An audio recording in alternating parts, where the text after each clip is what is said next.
Amerika Birleşme Agentlığı yaqında oshkorlagan Qashqar Koni shahar nahiyasidagi qamalgan Uyg'urlarga oid hujjatga qarata tekshirish va dalillash elib borgan bo'lib, bu nahiyatga har 25 kishidan birining tutqunda ekanligini bayqagan. Nopusning 267 mingdan ko'proq bo'lgan Koni shahar nahiyasida ayol, qeyri yosh bo'lib, jamiyatning har sohasidagi qamalganlar bor bo'lib, tutqunlar Uyg'ur bo'lishdan iborat bir o'rtoqlikqa ega ekan. Tutqunlar 2 yillikdan 25 yillikcha bo'lgan qamoq jazolariga hukm qilingan bo'lib, o'rtacha jazo muddati 9 yil ekan. Buning bilan Koni shahar nahiyasi dunyodagi mahbuslar nisbati eng yuqori joy bo'lgan. Mazkur agentlikqa so'z qilgan mutaxassislarning qarashicha, bu ahvol kishilarning faqat Uyg'ur bo'lganligi uchunla tutqun obyektivi bo'lganligining bir ifodasi. Bu Xitoyning Uyg'urlarni keng ko'lamda tutqun qilishni davomlashtirayotganligining isboti ekan. Xabar qilinishicha, Xitoyda yuqumga qarshi qo'llanilgan qattiq tadbirlar aprelda sanoat va parcha setish ko'rsatkichining shiddat bilan tuvanlashishini keltirib chiqardi. Bu tadbirlar ishga o'rinlashishga ta'sir ko'rsatdi. Bloombergning xabar qilishicha, 4-oyda sanoat ishlab chiqarish miqdori oldingi yilning o'xshash mezgiliga solishtirganda 2.9% tuvanlagan. Iqtisodshunoslarning sanoat ishlab chiqarishining 0.5% o'sishini mo'ljallagan.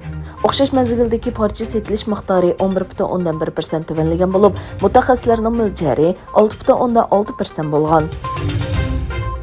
Turkiya prezidenti Recep Tayyip Erdoğan davlatiga ziyoratga kelgan Aljeriya prezidenti Tebboune bilan birlashma bayonot e'lon qildi.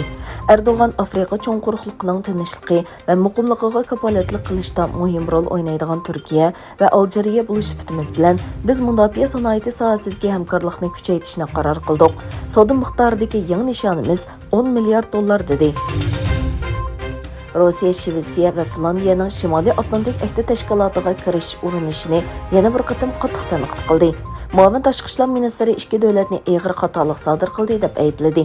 Yana bir tarafdan Xitoy tashqi ishlar ministrligining bayonotchisi Zhao Lijian Finlandiyaning Shimoliy Atlantik ahdi tashkilotiga a'zo bo'lish iltimosi to'g'risidagi savoliga javob berib, Shimoliy Atlantik ahdi tashkilotiga kirish iltimosi tabiiy holda ikki davlat munosabatiga yangi omillarni qo'shadi dedi.